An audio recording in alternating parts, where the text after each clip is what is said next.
మనస్సులో పెట్టుకొని వాడు యజ్ఞం చేస్తున్నా సరే వాడు సరిగ్గా చేయలేదు దాన్ని, కాబట్టి వాడికి ఫలం సరిగ్గా రాదు. అటువంటి యజ్ఞ ఫలము కంటే తీర్థయాత్ర ఫలము చాలా గొప్పది. సర్వ పాప వినాశంచ, ఇది సకల పాపములను హరించేటువంటి సాధనగా చెప్పబడినది.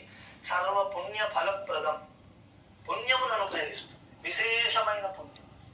Those who want to increase their punya balance in their accounts, this is one of the best sadhana. అలాగే గొప్ప ప్రాయశ్చిత్తం. ప్రాయశ్చిత్తం ఎప్పుడు చేస్తాం? ఇంత లాభం ఉన్నది తీర్థయాత్రతో. తీర్థయాత్ర ఫలం పుణ్యం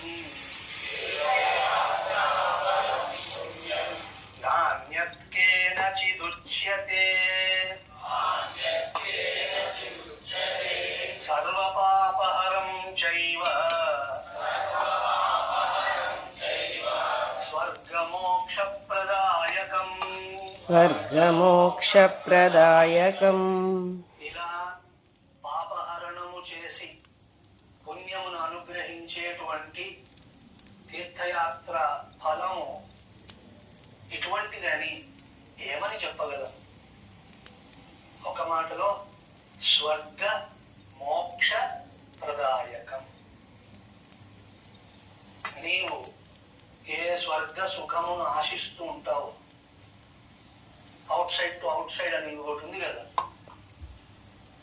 అది సైతం if you practise religion will be granted.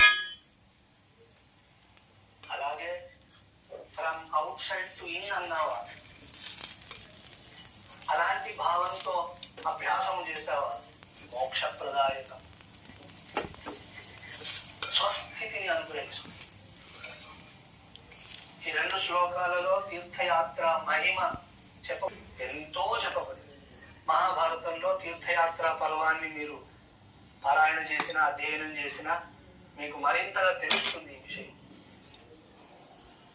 కాబట్టి తీర్థయాత్ర సాధనతో హ్యాపీ ఇండిపెండెన్స్ డే.